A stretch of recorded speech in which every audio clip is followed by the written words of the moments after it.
Behold, the first chronicle of the Wandering Sword. Hello there, fellow travelers. I'm Tim from Secret Fire Books, and this is Erik Waag's Citadel of Seven Swords.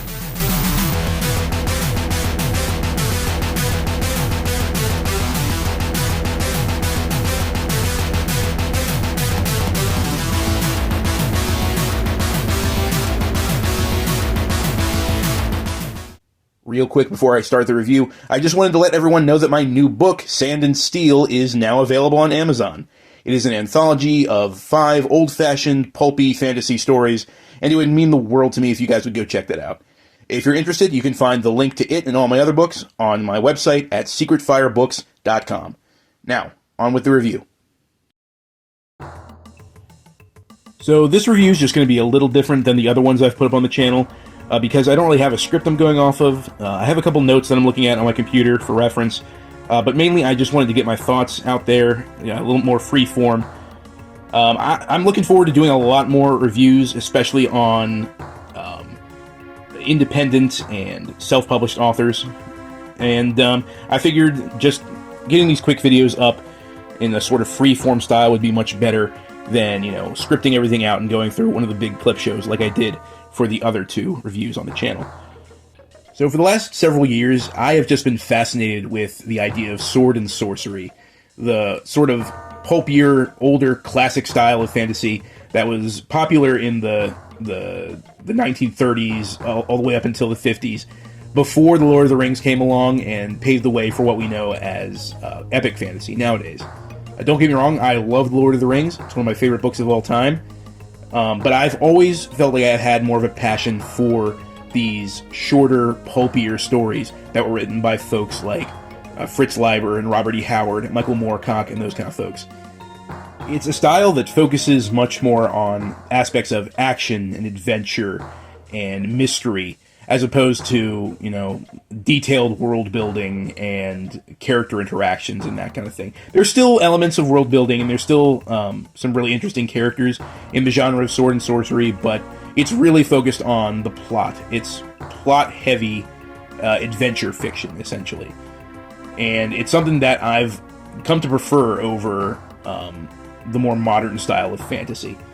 And for a long time, I thought that it was something that had gone out of style, and that I wouldn't find any modern authors who wrote that kind of fantasy anymore. And I was totally wrong. It took not even that much research to find quite a few authors nowadays who are really trying to bring sword and sorcery, what some people call heroic fantasy, back into the spotlight. And one of those folks is a gentleman by the name of Erik Waag. Now, Erik, by all accounts, is a pretty cool guy. I've been fortunate enough to have a couple of interactions with him through email and on YouTube and stuff like that, and he seems pretty chill. I've enjoyed watching his YouTube videos. He has a YouTube channel, go check it out. And he just seems like this really cool guy who can just sit back and ramble about old movies and comic books and old fantasy and sci-fi and stuff like that. And he's put out a few self-published books before, but last year he released the first book in his series, Skarde, the Wandering Sword, and that is Citadel of Seven Swords. So yeah, it's the first book of a new series that he started. The second book is actually going to be out at the end of the month. Excited about that. But it's the first book in this new series that, according to the back of the cover, has been dubbed an old-school sword and sorcery, and it is very much so. This definitely feels like something that Robert E. Howard or Fritz Leiber would have written back in the day. It is very quick and pulpy and punchy, very bloody and violent, and it has lots of the elements that you would find in a classic heroic fantasy story. And so that's the first big positive that I got coming out of my reading. Our hero is Skarde, the Wandering Sword, the titular protagonist, and he is a barbarian from some far-off, icy northern climes, because of course he is. Everybody likes, Nordic-type barbarians in these kind of stories. And when we first meet him, he is in chains. He is a slave at the bottom of this galley, rowing alongside these other slaves in a ship towards a giant volcanic island in the distance. And we soon find out that those who are overseeing the slaves in this ship galley are a brotherhood of warriors who serves this ancient wizard. There's this ancient wizard who lives on this volcanic island. It makes his base deep underground, and he's up to something. He's up to some kind of dark magic ritual that's going on, and these warriors protect him. And so it's up to Skarde to figure out how to free himself and his fellow slaves and turn the tables on these warriors and overcome the evil wizard on the island and win his freedom. Now, something I really like about Skarde is that he is not a Conan ripoff. Usually when you get sword and sorcery stories like this, the writer tends to lean towards kind of ripping off Conan or creating some kind of homage, and what they end up doing is really just making a character who's basically a carbon copy of Conan the Barbarian. And Skarde is definitely not this. Whereas Conan is very, like, stoic and only really speaks when he needs to, and he lets his fists do his talking for him. Skarde is a lot more of... He's a lot more mouthy. He's a sarcastic, roguish character who... He's always trying to get in little jibes and jokes. And some of the best character interactions in the story are actually him, bickering and squabbling with some of the warriors who belong to this sorceress cult that he's been captured by. And so I really liked that. I really liked that he felt like his own unique character instead of just, a cookie-cutter barbarian hero for, a generic barbarian story. The action scenes in this book are pretty good. Like I said, the typical sword and sorcery story focuses heavily on action and adventure and suspense and that kind of thing. And Citadel of Seven Swords definitely does that. The action is very center stage for the most part. And what I mean by that is that there's a lot of action at the beginning of the story. There's a lot of action at the end of the story. But in the middle, there's kind of this big swath of characters just kind of walking around and talking, and they're trying to set up the big epic confrontation for the end of the book, but there's not all that much going on. It's kind of the same problem I had with Chuck Dixon's Conan novel that I mentioned in my first review on the channel. That it's action, action, action, and then just not all that much. Skarde and the other characters are just kind of walking around, planning things out very slowly. There's a lot of dialogue, and then there's action, action, action, action, and then the story's over. So yeah, I felt like the pacing could have been a little better. But when the action happens, it is really great. It's very immersive. It's very exciting. When the action is on the page, Erik does a good job with it. The only other big problem I had with the story is near the beginning. This is like the first couple chapters, I think, so I'm not really spoiling anything.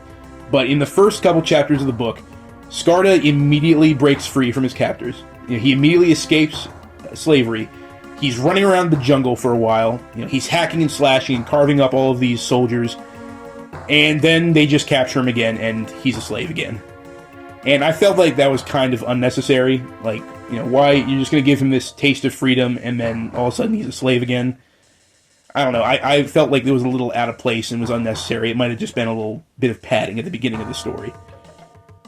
Now, something else I really appreciated about the story was the way it uses magic.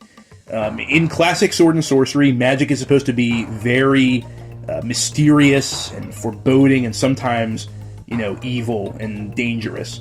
And that's very much how magic is treated in Citadel of Seven Swords. All of the magical elements and fantastical elements have this sort of layer of dark foreboding around them.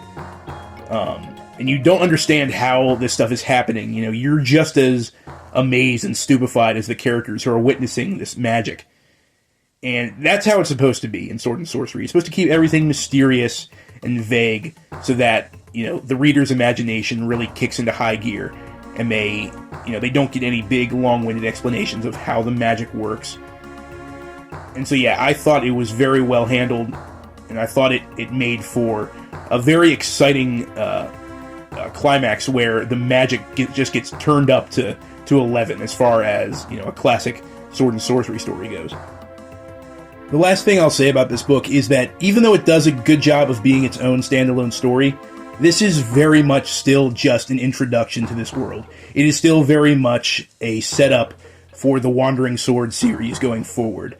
Considering where our hero is, who he's with, what resources he has at his disposal, what his mindset is like, you get the feeling that this is really just the beginning, and that all the real action and adventure and all the big crazy, plot points and set pieces are still to come. So it's very much just a taste of bigger, better things, which it is kind of a good thing, but it's kind of a bad thing at the same time, I guess.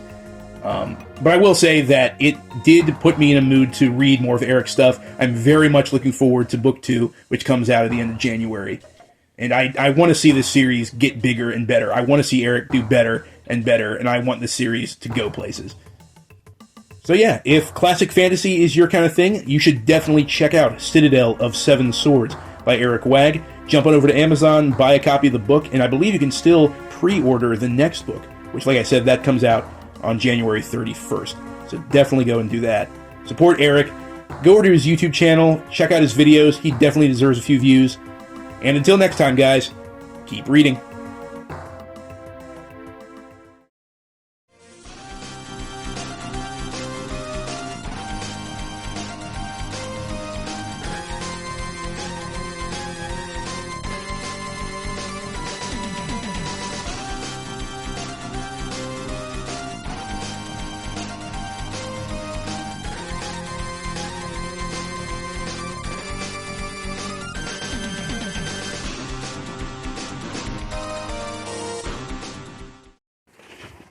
Dastardly beast!